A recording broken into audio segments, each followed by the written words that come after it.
Seguim endavant i a Innovi ja sabeu que ens agraden les coses difícils, les coses fàcils les deixem per altres. Ara tenim una xerrada que és justament com aplicar la IA en el celler, en el control, passar del control reactiu a la predicció operativa i fer-la en català o en castellà seria molt fàcil. Llavors el que hem fet és hem convidat a l'autèntic expert aquí, qui realment en sap, que és l'Alexandre Hermenaut, perdoneu, ja veieu que el meu francès, Hermenaut, ell és el fundador i director general d'Onafis i tenim la sort a Innovi i al sector de tenir en Frederic, que era un Frederic no només treballa a Onafis, sinó que sap francès i català i que ens farà la traducció quan vulgueu.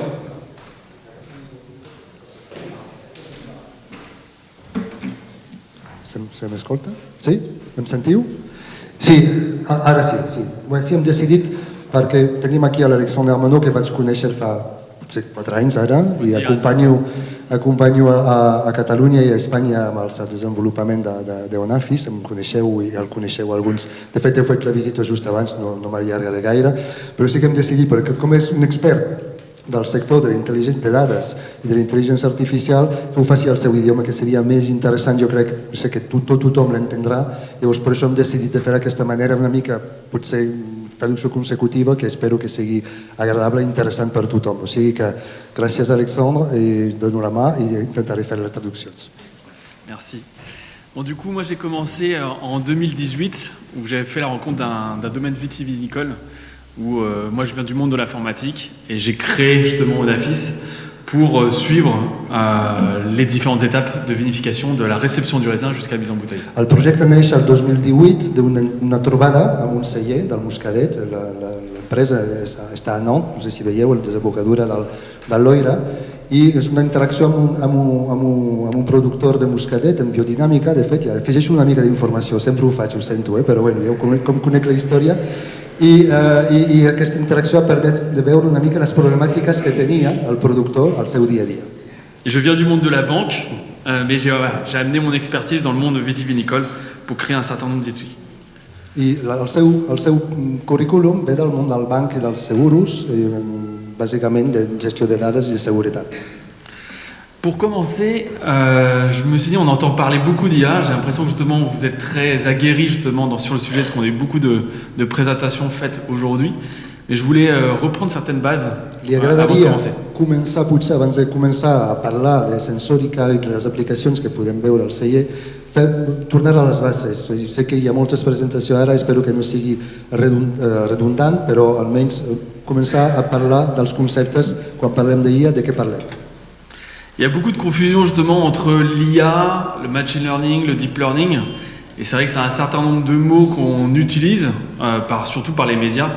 Mais on a souvent des confusions justement entre les différentes définitions de ces trois types. Bueno, us deixo, ja veieu una mica els 3 conceptes que de vegades es troben com una confusió, sobretot als mitjans, per això voldria fer una aportació. Donc qu'est-ce que le deep learning? Le deep learning, ça fonctionne exactement comme le cerveau. Il faut que tu changes Ah pardon. Donc ça fonctionne exactement comme le cerveau. Vas-y. Funciona com el cervell. Exactement. Hop. On a une donnée en entrée, donc du coup on a un ressenti, une image, un problème. Tenim una dada que entra, un input. Et cet input justement, on va voir s'il y a une caractéristique qui existe et le mettre dans une équation pour avoir une donnée interprétable derrière. I la idea és passar-lo per una com es diu, sí, com es diu? Sí, una xarxa neuronal o una equació, perdó. Digues tu una equació per tenir una dada que sigui utilitzable. Et c'est ça. Donc du coup, on va essayer d'avoir un élément en entrée, un contexte et derrière justement une donnée qui peut s'interpréter pour pouvoir l'exploiter. Necessitem llavors una entrada, un element d'entrada, un context i després una dada que sigui exploitable. Le machine learning, c'est un ensemble d'algorithmes qui permet de résoudre un certain nombre de problèmes, mais sur de la donnée existante. Necessitem una dada prèvia per aplicar-li uns quants algoritmes perquè puguin tractar les dades, sí. Donc on a une donnée, on va les classifier, on la classifie justement pour La dada savoir és si c'est classificada, utilisable par des algorithmes connus utilitzable per algoritmes coneguts, ou identificats, justement on va avoir une donnée qui n'est pas classifiée, donc du coup on va la mettre de côté et on va l'exploiter plus tard. i separar dades que no són classificables de moment per poder tractar-la ulteriorment, On va avoir une donnée qui est justement entre les deux et donc du coup on va pouvoir la mettre avec des solutions annexes, on va pouvoir justement enrichir cette donnée pour pouvoir l'interpréter. i dades que estan entremig que necessiten ser enriquides per a poder ser tractades ulteriorment. Et l'IA, eh ben, du coup, c'est un ensemble d'algorithmes qui permet de résoudre des problèmes de façon autonome. La IA aporta una autonomia, una manera de tractar un problema de manera amb autonomia a partir d'algoritmes existents. Donc, du coup, on va utiliser justement le machine learning et le deep learning pour pouvoir créer cette IA. I utilitza les altres tecnologies per poder crear aquesta intel·ligència artificial. Voilà, pour schématiser simplement, voilà, on a le deep learning à la droite en petit, machine learning qui est dessus, et l'IA qui est l'ensemble justement de Això ces seria exploitations et la de algorithmes. síntesi dels tres conceptes. Donc, sans données, on ne peut pas faire de deep learning. Sense dades no hi ha deep learning, Sans algorithme et d'apprentissage, on n'a pas de machine learning. sense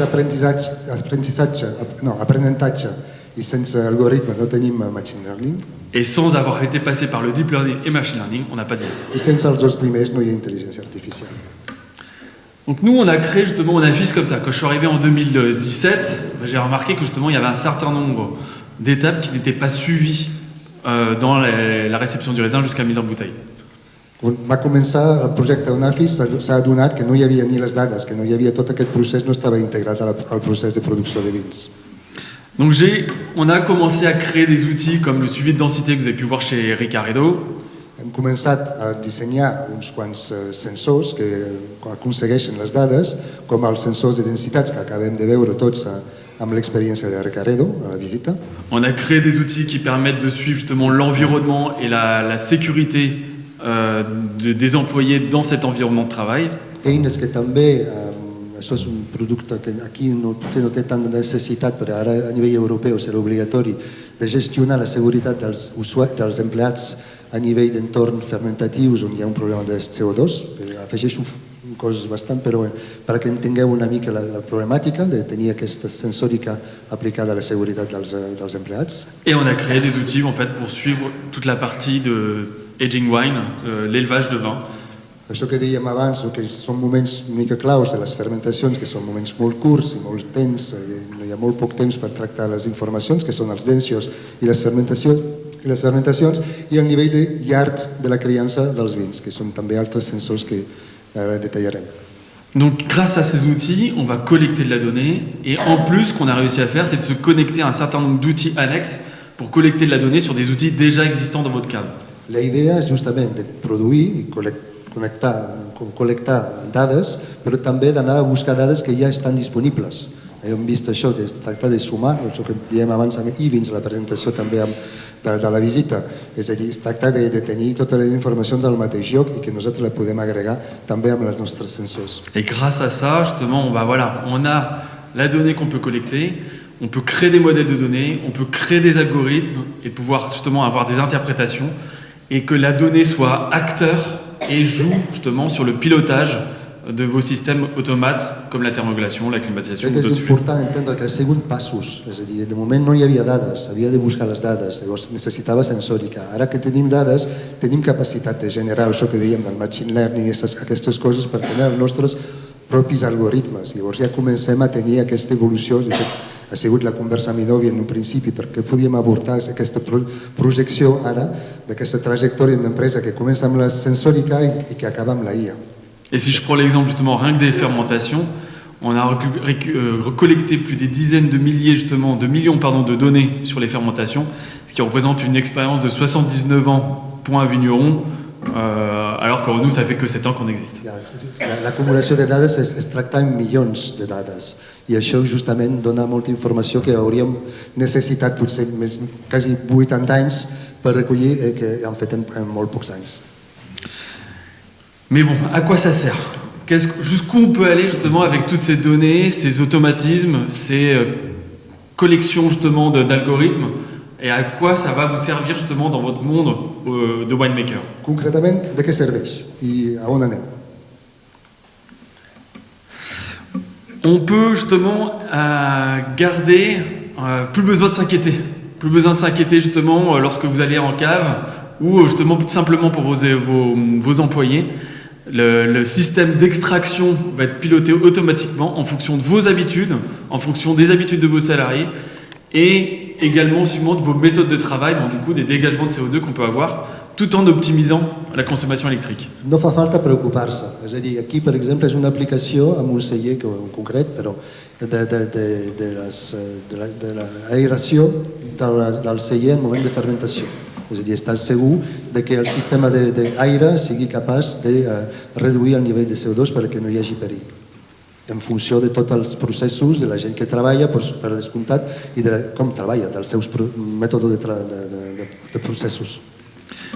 Sur le suivi de fermentation, tout est tracé automatiquement. Vos modèles cinétiques fermentaires sont appris et donc du coup on va corriger automatiquement pour que vous gardiez vos recettes en fonction de vos trajectoires onologiques de vos domaines. El mateix per això podria ser un exemple de Ricaredo, de fet perquè és un seguiment de fermentacions, és a dir, tota la informació de la cinètica està traçada de manera automàtica i alimenta també aquesta memòria i aquestes dades que es mantenen. Per mantenir, no es tracta de reemplaçar l'enòleg en el moment de la seva actuació, sinó de conservar les recetes que vosaltres feu ús al celler i alertar en el cas que hi hagi una discrepància o una distorsió a nivell fermentatiu. Votre vin est stocké, élevé justement en sécurité. On vous alerte justement quand il y a besoin d'intervenir dessus, donc plus besoin d'avoir des tâches chronophages sur votre chai. Et on va réussir à vous faire gagner aussi des consommations énergétiques entre 20 et 40%, parce que c'est le vin qui va piloter son besoin. Això també és de guanyar temps, guanyar eficiència, però també en aquest cas guanyar diners, perquè es tracta... De fet, tenim un projecte ja... Je vais parler de la vinyeta amb un amic, un petit peu. Tenim un projecte, de fet, que està desenvolupant al celler La Vinyeta, a l'Empordà, on s'ha fet aquests estudis de microclimatologia per veure com una barrica molt a prop d'una porta o molt a prop d'una finestra no té la mateixa trajectòria de criança, és a dir, a nivell de mermes, a nivell de tot. Això és molt interessant d'entendre com funciona. Tothom que treballa en un celler té una intuïció, una experiència, però aquí, a més de l'experiència i la intuïció, afegim dades i entenem de manera més concreta com funciona. I això té una implicació també sobre el consum energètic, perquè podem dir i podem assessorar com una auditoria energètica, aquesta part necessita potser més humitat o potser que el sistema de fred s'ha d'arrencar més d'hora durant l'any o més tard, o potser que l'aire de fora és més fred que l'aire de dins i potser que només s'ha d'obrir les finestres en lloc de climatitzar. Tot això genera estalvis d'entre 20 i 40%, 20-40%? Oui. 20-40%. Alguns jo sé que d'aquí han fet unes visites també a Bordeus fa poc al Château Léoville-les-Cases que ho té molt implementat i que és un sistema, combien ils avaient eux de 60. 60%? Non, combien on a gagné? Oui. 30%. 30% al Château Léoville-les-Cases. En el cas de la vinyeta també publicarem el resultat aviat. I l'altra cosa que és l'impacte de la petjada de CO2, evidentment, perquè com menys consum energètic també millora l'impacte del celler i de la seva producció de vins sobre l'entorn. I sense parlar de mermes, que també és un aspecte molt important, però hi vindrem. Maintenant, on a vu justement que l'IA peut alerter, peut justement vous donner plus de latitude sur vos incertitudes, peut diriger aussi correctement votre vin en fonction de votre trajectoire onologique, mais sans lecture de votre part, ça ne sert à rien. Donc il faut... Pardon, I això que dèiem aquest matí, és a dir, tenir moltes dades i sense que ningú les llegeixi no té cap sentit, no té cap interès. Aquí es tracta d'ajudar a prendre decisions, donar informacions, però s'ha de visualitzar de manera molt intuïtiva i molt fàcil la realitat. De fet, complementa bastant la presentació anterior del Vestó Digital, que és això, que serveix a visualitzar de manera digital una realitat física. I aquí també, amb les dades i amb la sensòrica en un pas i després el tractament de les dades, aconseguim aquesta visualització molt pràctica de la realitat de la producció de vins a un celler. Et puis sans visualisation, vous n'avez pas d'outil d'aide à la décision, et c'est ça aussi qu'il faut que vous ayez besoin. Et c'est à vous de voir aussi, de corriger, parce que vous avez toujours cet aspect de créativité, où vous voulez changer de trajectoire analogique. Donc, du coup, il faut avoir cette visualisation qui soit très concrète et visible pour vous. És la part més important, aquesta visualització, però també el respecte. Això, potser afegiré un comentari, però és el respecte del mateix anòleg, és a dir, que no es tracta de fer receptes automatitzades per fer un vi blanc o un vi negre, és que s'ha de respectar també l'estil i la voluntat que hi ha darrere aquesta producció. Il est nécessaire aussi d'avoir justement du custom en fonction de votre environnement. Il n'y a pas une cave qui se ressemble. On est effectivement dans un monde industriel, dans le monde du vin, mais chacun a ses particularités. Donc c'est aussi très important que l'IA s'adapte, enfin c'est à ça que sert justement l'IA, c'est pouvoir s'adapter aussi à votre environnement de cave et de vos méthodes. L'IA s'ha d'adaptar, o aquestes tecnologies, i l'IA en particular, s'ha d'adaptar a cada celler que és un món diferent. I això és important també entendre, el que dèiem una mica abans, però i que és una part important de no generalitzar receptes, sinó que al contrari, que la IA sigui capaç d'aportar unes solucions a cada celler per respectar les seves diferències.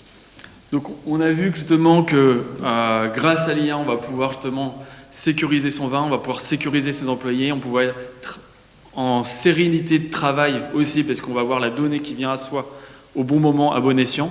Guanyem en tranquil·litat, guanyem en eficiència, tenim la informació de que el celler no hi ha riscos per personal, que el vi està en una criança ideal, la fermentació està passant bé, la informació m'arriba directament a qualsevol pantalla, un mòbil o un ordinador, i que guanyem en tranquil·litat. Mais le plus important, c'est aussi justement avoir ces gains de rentabilité. Nous, quand on a démarré, on était très focus justement sur la partie qualité. Et on a changé complètement justement notre prisme de vue en mettant la rentabilité en premier pour que vous ayez des retours sur investissement très rapides. Però el món del vi canvia. De fet, al principi tot l'argumentari d'Anafis era sobre qualitat, guanyem en precisió i guanyem en qualitat, quan ara sabem que el sector està molt més sensible en tema de rendiment i de retorn sobre inversions. Per això estem ja enfocant en dades que ens permeteixen justificar aquest tipus d'inversió i veure a quin moment es fa rendible. Donc oui, comme il y a eu une présentation ce matin, l'IA est partout, on l'utilise dans des outils, ChatGPT, Spotify, voilà, on l'utilise partout, mais elle n'empêchera jamais votre créativité justement de produit, qui est vraiment l'identité justement de votre vin. Tornem una mica al que dèiem abans, és a dir, que la IA no substitueix la creativitat humana, no es tracta d'això, només que ajuda, és un assistent, però de les receptes que es poden mantenir aquesta diversitat que també defineix el sector.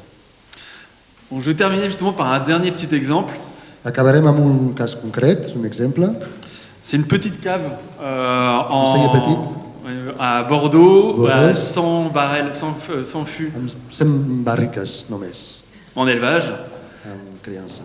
Et on a réalisé justement par étapes. Donc un an où justement nos algorithmes vont apprendre les méthodes de domaine. Donc on a fait plus de 3 millions de points de données. 3 milions de dades recollides, de punts de dades recollides en un any d'aprenentatge de com treballar junts entre el celler mitjà, petit, de Bordeus i Onafis. À titre d'exemple justement sur la partie température, on va analyser chaque étape, comment réagit le vin en fonction de l'environnement de la cave existante. Analitzem, llavors, el que explicava abans, que fem també a la vinyeta, aquesta microclimatologia de celler, veieu aquí la nau de barriques i veieu una mica les influències que estan dibuixades d'entrada d'aire o d'aire condicionat i la diferència que podem tenir entre temperatures més o menys altes i nivell d'humitat. I això tot al llarg de l'any, on veiem a més també, comparem amb les temperatures externes per veure la interacció, si afecta la temperatura externa a la temperatura interna, etc.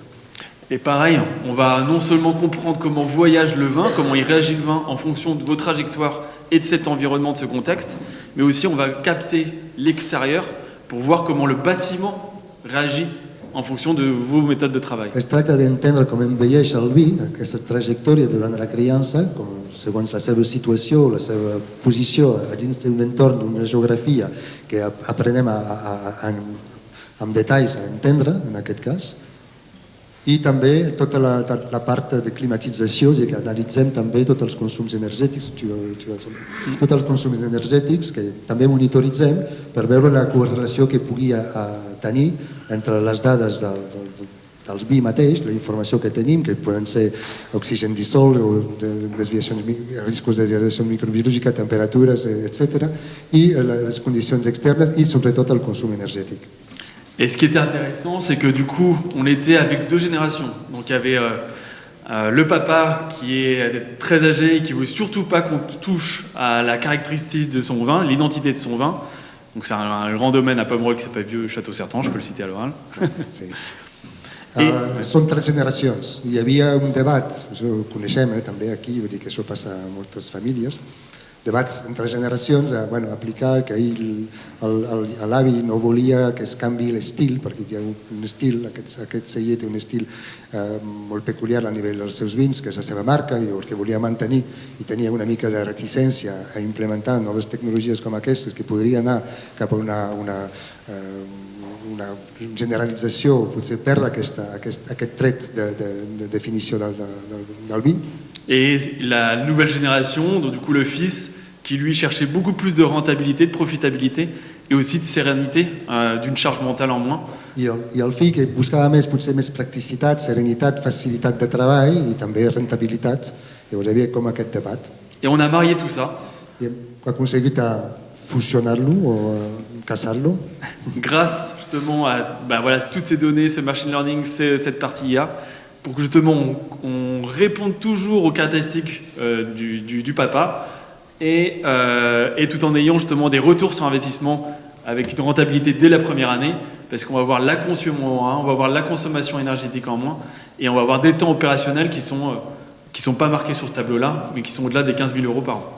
Estudiant la manera de treballar actual del celler hem pogut identificar quins eren els processos o les coses que es feien al celler que definien una mica o tenien un impacte amb l'estil del vi i hem pogut, amb la intel·ligència artificial i la implementació d'aquesta experiència, mantenir aquest estil, tot i generant estalvis i retorns sobre inversió que poden arribar a 15.000 euros a l'any. Sí. 15.000 euros. Oui. Et aquí, c'est quoi en fait? Et ça, c'est justement uniquement sur les mermas et la consommation. Aquí, per exemple, dans el projecte número 3, són únicament estalvis per reducció de mermes. Et c'est rien, parce que là, on gagne que 0,5% justement sur sa consomme. Es tracta de 0,5% de mermes. Et que 10% justement sa partie consommation énergétique. I 0,5% de mermes i un 10% de consum energètic. Et on arrive déjà justement à avoir de la rentabilité dès la première année. I des del primer any, calculant d'aquesta manera, es veu que ja comencem a tenir una rentabilitat. Dans cet exemple, j'aime bien le montrer parce que c'est une petite bodega. C'est une bodega justement familiale. Il y avait des avis divergents, mais voilà, l'IA était vraiment un outil pour marier justement les deux générations et créer justement une identité toujours propre au domaine, mais tout en répondant aux exigences d'aujourd'hui.